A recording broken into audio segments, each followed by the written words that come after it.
Ficou a ruim. luz ficou vermelha ali, a cor do nosso bugre, mas agora a gente tem que entrar em alguns Vermelho assuntos, é polêmico. assuntos polêmicos. A gente sabe da dificuldade que é. Eu estava conversando com o Robson ali. Queria saber, assim... Como é que é o nome do cidadão que atrapalha? Enfim. É porque a gente vê nas redes sociais, você sentiu que teve uma dificuldade da imprensa Fala o nome, com a sua gestão? A gente tem um nome que é do Léo Lasmar, né, que ele nem tá indo lá no campo mais. Eu vi a torcida Guaragola, a Red Bull postando, né, quando o Guarani estava líder, né, algumas ofensas para ele. Ele chegou a dificultar algum patrocínio do Guarani? Você acha que teve um tratamento diferente da imprensa com relação à sua gestão? Infelizmente, sim. Eu falo assim, não começou comigo, não começou com a minha gestão, até a gente achou que quando eu assumisse realmente a presidência, isso fosse dar uma acalmada nos ânimos, e se fosse... Porque é o seguinte, não prejudica a minha pessoa, ele prejudica uma instituição, né? E é assim, é muito difícil você estar fazendo um trabalho, principalmente, eu não sou uma pessoa de mídia, eu não sou uma pessoa de mídia. Se você entrar no meu Instagram, você vai ver que eu tenho pouquíssimos seguidores, porque eu nunca tive esse desejo. Costuma arrumar uma foto sua, né, Robson? Costumo arrumar uma foto. Sou uma pessoa que tira poucas fotos, entendeu? Então, assim, sou mais reservado. Então, eu nunca tive essa vontade, esse desejo, isso nunca foi meu objetivo. E houve aquela questão da turbulência lá, que gerou aquela questão que a gente achava que fosse com o Araújo. O que rolou, assim, pra gente que tá de fora? Como é que começou a treta? Veja bem, eu vou te contar uma história. Eu vou começar o seguinte. Eu estava lá, num lindo dia de sol, sentado na minha casa, no meu escritório, fazendo o meu trabalho, e eu recebo uma ligação do meu irmão. Que é o Rodrigo. Não, o Gilberto. Ah. Gilberto, para quem não sabe, o Gilberto que está no Guarani é meu irmão. O cara que eu considero o meu segundo pai, que eu acho que a gente tem uma coisa que a gente tem que ter nessa vida, e eu tenho. Só falar mais perto, Tá? hein, Robson? Uma coisa que a gente tem que ter nessa vida, e eu tenho muito, chama-se gratidão. Então eu vou levar comigo, até eu morrer, eu vou ter gratidão por todas aquelas pessoas que um dia acreditaram na minha pessoa. E eu tenho muita gratidão pelo Gilberto, meu irmão, porque ele é mais velho do que eu, e não sai da minha cabeça, quando eu era criança, como ele me tratava, que ele me tratava como um filho. Então eu sempre vou tratar ele como um pai. Independente de qualquer adversidade familiar, qualquer coisa que tiver, eu sempre vou ter ele no coração como um segundo pai. Então, quando ele estava naquela situação, além de ser um torcedor, além de eu ser um torcedor, porque lá em casa é assim, ó. Eu sou torcedor do Guarani, torcedor de comprar assim, 10, 15. No ano de 2018 e no ano de 2019, eu fui no Farião e comprei 15 passaportes e saí dando para minha família toda, porque todos são apaixonados com o Guarani. E como eu tinha uma condição financeira um pouco melhor, então eu comprava lá, eu dava pro meu tio, eu dava pro meu padrinho, dava pro meu irmão. Eu tenho um irmão que é apaixonado com o Guarani. Ele é apaixonado com o Guarani, que chama Rodrigo. O Rodrigo é amigo meu, trabalha na ferrovia comigo. Isso, tá? ele é apaixonado com o Guarani. Então, assim, eu falo que essas coisas valem mais do que dinheiro. O meu pai é apaixonado com o Guarani. Meu pai é apaixonado com o Guarani. Ele tá no estádio xingando. Ele já começa a xingar o time antes de começar o jogo. Mas é emoção assim o tempo inteiro.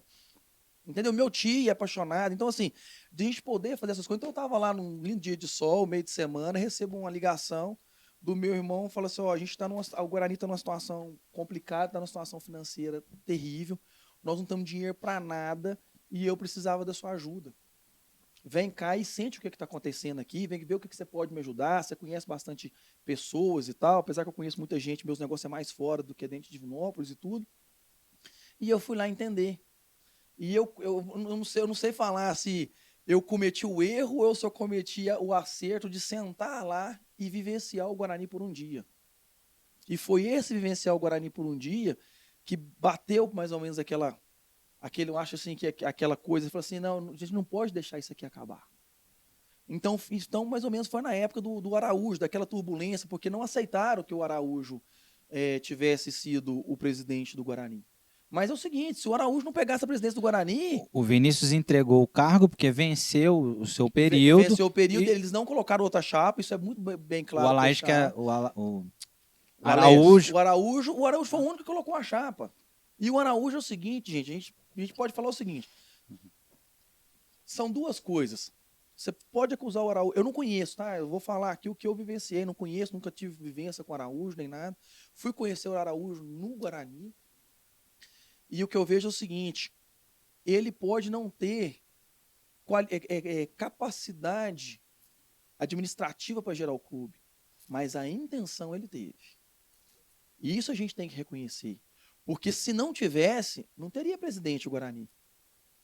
Não teria presidente, porque o Vinícius já tinha chegado num ponto que ele já tinha chegado no ápice dele. E foram 10 anos.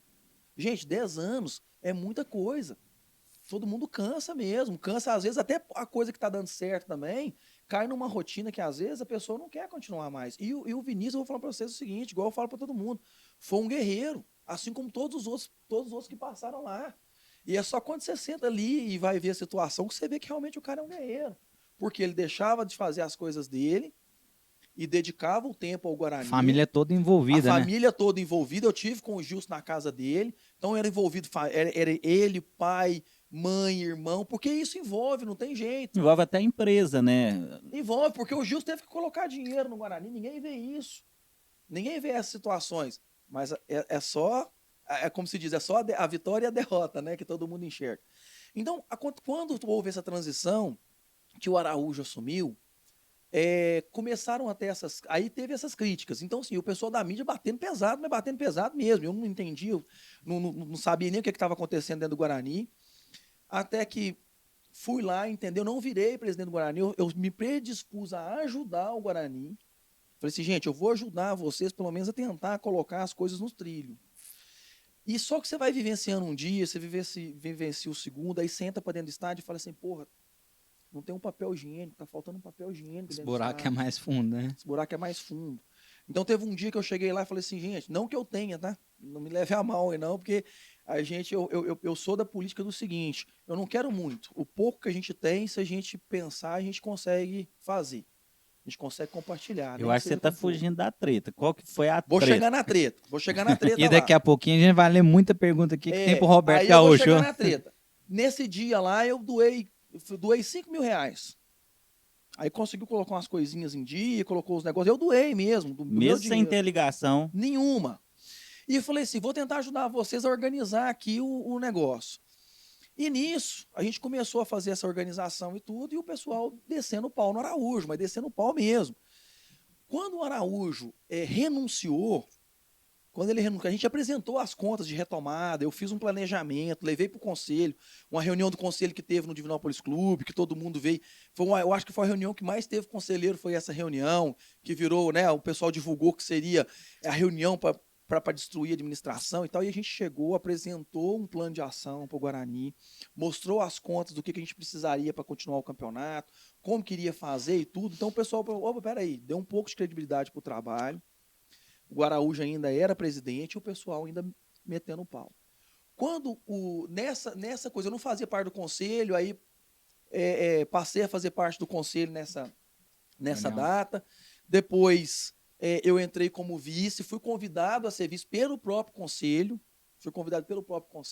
e na emoção de ajudar as coisas a fazer, eu aceitei, e eu não sou pessoa de recuar, não.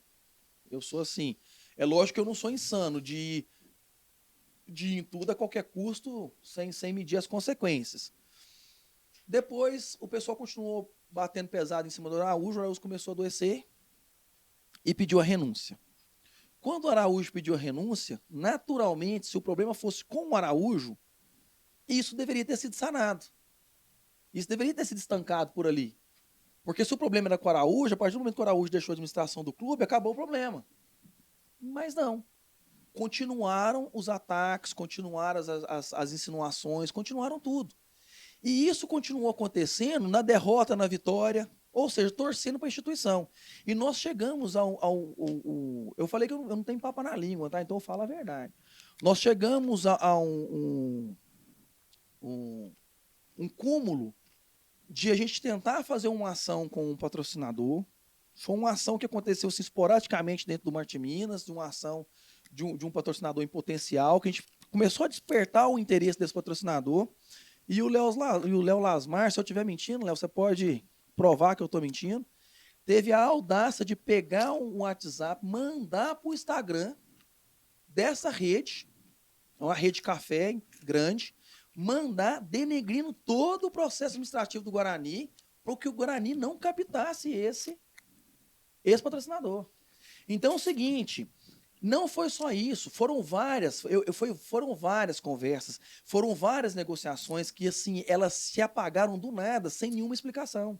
Negociação que eu estava com ela praticamente 98% fechado de patrocínio. E patrocínio bom. Patrocínio que seria bom para o clube, seria bom para o patrocinador, elas esfriavam assim. Se aparecesse, elas esfriavam da noite para o dia. Então, assim, isso foi minando a gente, isso foi minando o clube. Só que não mina Robson não é Guarani. Eu passo, eu posso falar que talvez a partir do ano que vem eu não esteja mais no Guarani, mas a instituição está lá. E isso foi feito sem consequência nenhuma. E que o maior prejudicado com isso não fui eu. É a E instituição. nunca vai ser eu, vai ser a instituição. Então, se nós estamos hoje, se o Guarani hoje está passando por essa dificuldade maior, porque isso iria passar, um dos motivos pelo qual isso aconteceu são essas denegação de imagens que foram criadas da gestão que ataca o clube de forma irresponsável. Ela é tão irresponsável que tem um processo meu contra o Léo Lasmar. Eu tenho um processo judicial, se ele já não tiver entrado, meus advogados vão entrar, porque eu falo o seguinte, eu aceito quase tudo, mas contra a minha honra eu não aceito, não. Então eu tenho algumas acusações dele de que eu era um presidente golpista, vocês devem ter visto isso aí no Instagram, entendeu? Que eu era um presidente, eu até fiz um vídeo de retratação, um vídeo longo, que eu era um presidente golpista, que a administração era golpista, que tudo aquilo era golpista. Eu falei assim, isso eu não aceito.